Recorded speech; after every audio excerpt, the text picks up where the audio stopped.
La radio qui vous parle de NBA, c'est Radio Off Basket. Le basketball, c'est mieux à la radio. Bonjour à tous et bienvenue pour ce nouvel épisode de Raptors Versus. Aujourd'hui, 5e match déjà pour nos Raptors. On a déjà dépassé la moitié des matchs de classement. On accueille aujourd'hui Tommy qui représente notre adversaire du jour, les Memphis Grizzlies. Salut Tommy. Salut les gars. Avec moi également, on ne présente plus Max de Raptors Belgique. Salut Max. Salut Mike, salut Tommy. Alors Tommy, pour commencer, comme on fait avec tous nos invités, est-ce que tu peux nous dire pourquoi les Memphis Grizzlies pour toi, depuis quand et qu'est-ce que tu aimes dans cette équipe? Alors moi, comme beaucoup déjà, c'est une histoire toute bête, c'est une histoire de jeu vidéo. C'est à la base, moi je suis plus du milieu du foot. Et une fois on m'offre un jeu de basket, c'était NBA Live 2006, donc je devais avoir 14-15 ans. Je lance une carrière, il fallait choisir une équipe, je pioche un peu au hasard parce que je suivais pas, donc je connaissais rien du tout. Je tombe sur Memphis, je joue plein de matchs avec eux, etc. etc. Le temps passe, je m'intéresse plus à l'NBA, et puis quelques années plus tard, je me dis bon allez, je vais quand même suivre un petit match. J'étais période de fac, donc t'as pas mal de temps devant toi. Et la nuit, je me lance un peu un match en stream et dis forcément, je mate Memphis. J'accroche vraiment à 100%, donc je reviens le lendemain, ensuite et ainsi de suite.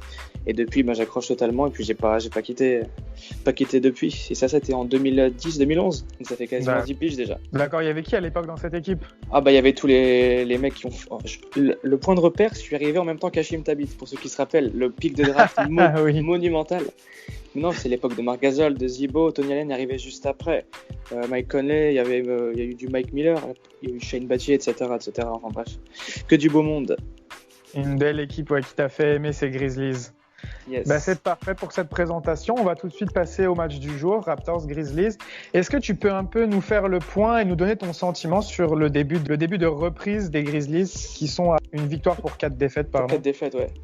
Très compliqué. Depuis qu'il y a eu l'annonce de la reprise dans la bulle, on a enchaîné les mauvaises nouvelles, avec déjà la blessure de Winslow, la blessure de Tyus Jones juste avant les débuts des matchs, pendant les scrimmages, et ensuite les matchs ont commencé, ça commence compliqué, c'est des matchs qui sont serrés, qu'on est toujours en train d'être mené au score, mais on n'est jamais très loin, et les 4 matchs on les perd de très peu au fin de compte. Entre temps il y a la blessure de Jaren aussi, donc c'est beaucoup de mauvaises nouvelles, mais après on sait qu'on pouvait compter sur les efforts qu'on avait fait avant la coupure, donc on avait une belle avance, on la gérait pas trop mal pour maintenant avec il reste 3 matchs. On n'est pas trop mal positionné pour quand même participer à ce play-in. Du coup, il n'y a pas forcément de l'inquiétude pour toi par rapport à la participation en play-off. T'es pas abattu comme on aurait pu le croire avant la dernière victoire qui vous a quand même relancé. Abattu non, parce que même si on n'a pas été très bon, on est en 1-4, ouais. Nos adversaires n'ont pas été meilleurs. T'as les Pelicans qui font n'importe quoi, qui perdent beaucoup de matchs. T'as Sacramento pareil, les Spurs sont pas trop mal. T'as Phoenix qui gagne beaucoup de matchs mais qui départ de très très loin derrière. Et t'as que les Blazers là qui viennent de perdre un match très important pour nous face aux Clippers, donc ça fait du bien aussi. Donc on n'est pas au fond du trou, mais on y croit encore. Max, quel est un peu ton sentiment après la défaite des Raptors? En plus, c'est pas une défaite, c'est un peu une humiliation face aux Celtics la nuit dernière. Très énervé. C'est comme j'ai mis sur Twitter en référence à Jeff Tuch. On peut perdre une fois comme ça, mais pas 15. Je pense que j'attends vraiment qu'on se réveille et qu'on rejoue un petit peu mieux. Je suis très fâché sur Pascal Siakam qui a enchaîné les briques hier et qui, malgré que ça ne rentrait pas, on en a déjà discuté, parfois c'est une force de Siakam, c'est qu'au bout d'un moment il arrive à les rentrer, il continue et il les rentre. Hier il a continué et il a continué à les enchaîner en fait. Donc au bout d'un moment, ça devenait un peu énervant. Maintenant, voilà, c'est une défaite. On a gagné 3 matchs avant. Moi, j'avais discuté avant avec Celtics France et avant les matchs de reprise. Et j'avais donné une défaite contre le Heat et contre les Lakers et on a gagné ces matchs-là. Donc, au final, c'est pas une mauvaise performance. On a gagné 3 matchs, on en perd 1. Il faudra réagir rapidement. Oui, j'ai pas grand-chose à rajouter par rapport à ce que tu dis. Faut juste faire en sorte que ce soit qu'une petite erreur de parcours et pas partir sur une mauvaise dynamique. Je pense qu'on peut faire confiance aux Raptors pour ça. On va tout de suite aborder le match face aux Grizzlies.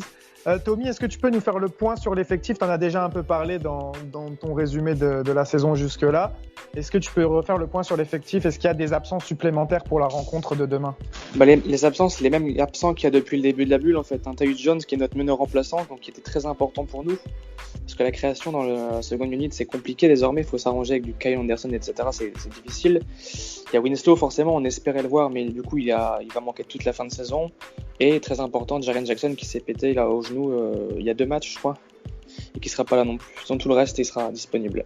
Qu'as-tu pensé de Gorgui Dieng qui a fait son retour un peu sur le terrain? Je crois qu'il n'avait pas joué pendant quand Jaren Jackson Jr. était là. Est-ce que c'est une surprise pour toi ou est-ce que tu es vraiment satisfait et tu te demandais pourquoi il ne jouait pas d'ailleurs?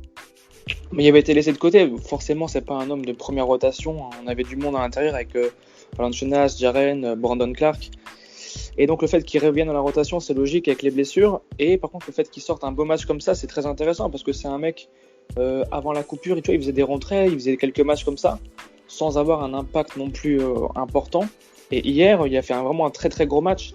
Et c'est dans le second quart-temps, notamment, c'est lui qui a été avec Tolliver, les hommes qui ont permis de faire un beau run pour repasser devant OKC qui avait pris une belle avance. Max, est-ce que tu peux nous faire le point sur l'effectif des Raptors? Ibaka est en game time decision. Tu as une blessure, je pense, hier soir à l'œil ou quelque chose comme ça. On verra s'il va jouer. C'est important justement parce que le secteur intérieur des Grises est assez renforcé avec justement Gorgui et Jonas. Donc si on n'a que Gasol, Gasol serait content de jouer tout le match contre les Grizzlies, mais il va falloir le faire un peu souffler. Donc on aura vraiment besoin d'Ibaka.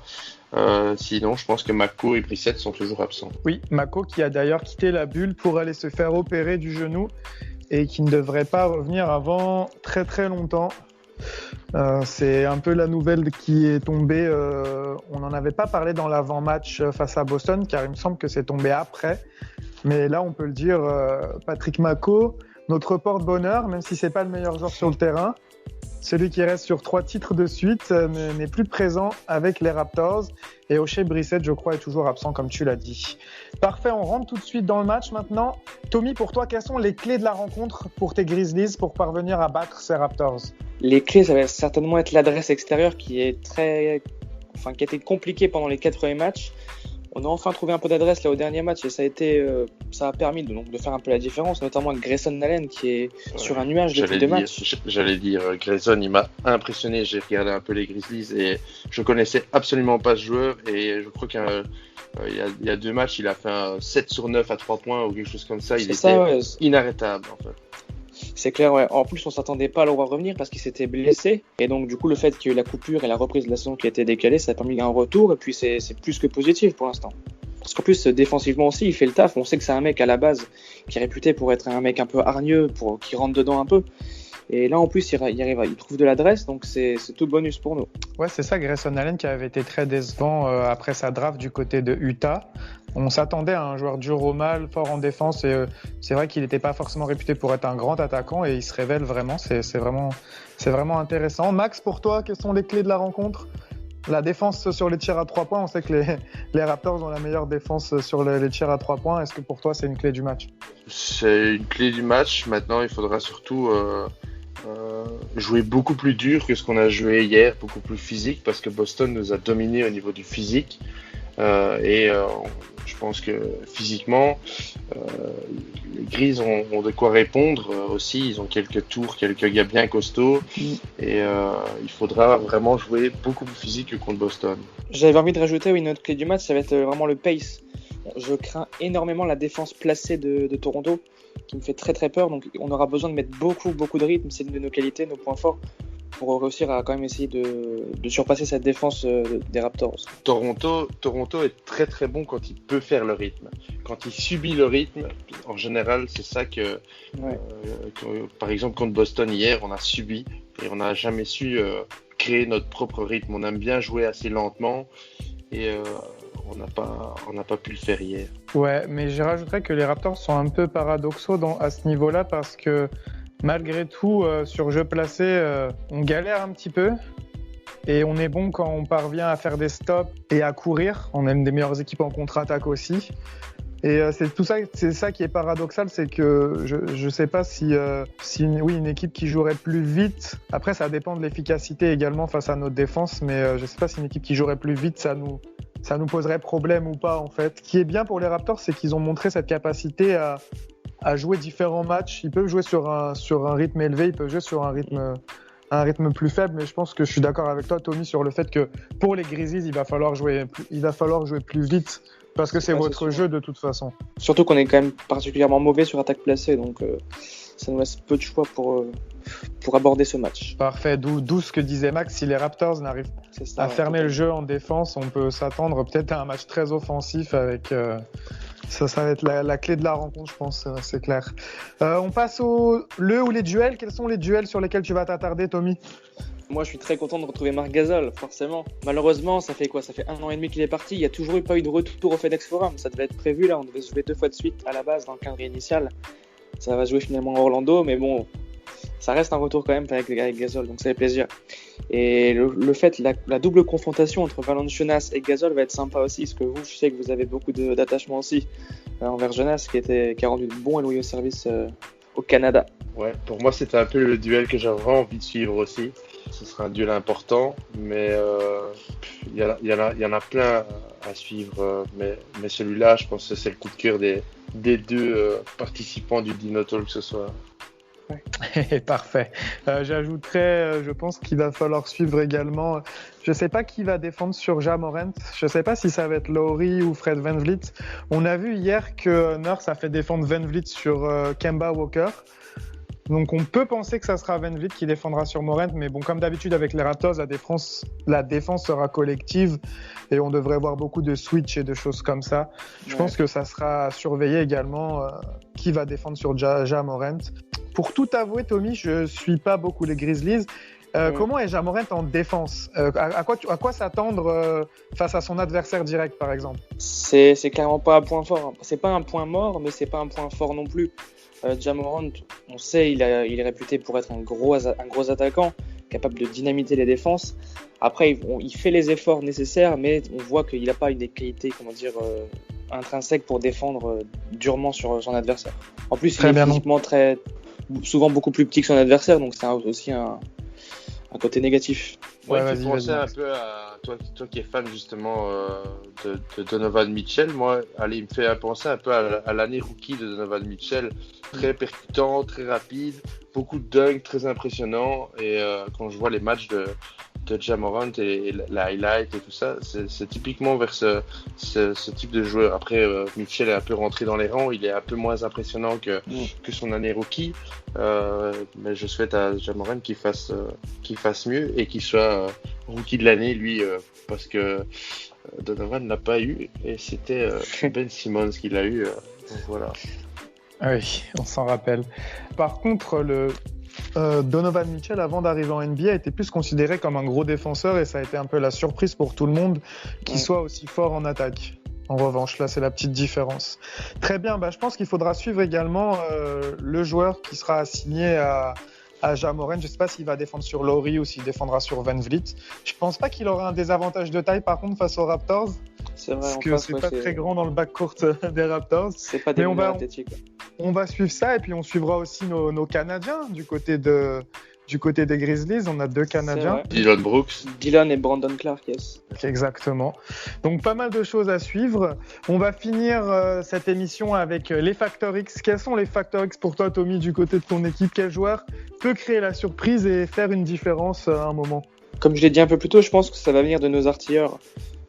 Dillon Brooks et Grayson Allen, si ça peut enfin rentrer les shoots, parce qu'on sait que Dillon a eu un début dans la bulle très très compliqué, aussi bien en attaque qu'en défense. Il faisait des choix complètement incohérents.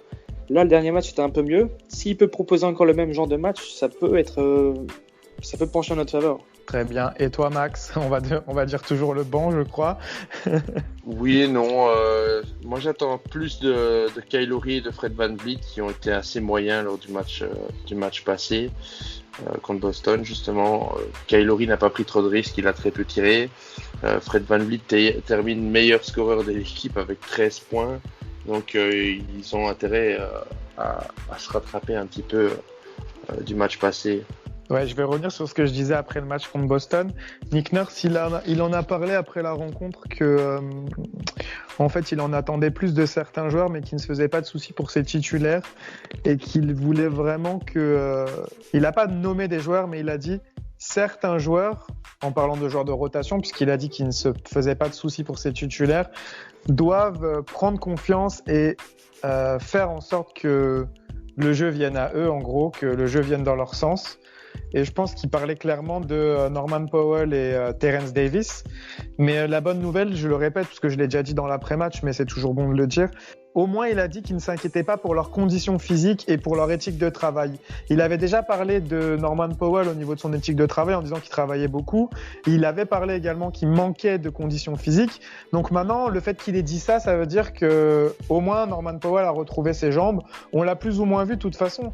Ce qu'il a raté, Powell, c'est clairement quelque chose qui est lié à la confiance parce que on voit qu'il a les jambes, on voit qu'il part au cercle, mais c'est des choses qu'il avait pas l'habitude de rater, même si on avait tendance à banaliser ça, mais c'est quand même des lay-ups souvent difficiles qui réussit Norman Powell. Donc on va suivre ça. Je pense qu'on a fait le tour de cette rencontre. Est-ce que vous avez quelque chose à ajouter tous les deux? Oui, on va suivre ça attentivement. Sans doute tous les trois demain soir à partir de 20h. Donc le match est à 20h. C'est une belle heure pour nous et on va faire innover un peu sur Twitter. On va faire un petit live audio commenté pendant le match de demain pour changer un peu des commentaires habituels et avoir un avis des deux équipes. Et en même temps, vous pourrez nous poser des questions, etc. Ça va changer un petit peu d'un live tweet traditionnel. Yes. C'est très bien. On rappelle l'heure, 20h. Pour ceux qui sont au Canada, ça sera 14h. 14h en Amérique du Nord et 20h en France. Eh bien, merci à tous les deux d'avoir répondu à l'appel pour présenter ce match. Et comme on dit quand on se quitte, let's go Raptors! Let's go Raptors! Let's go Grizzlies! Lowry for three.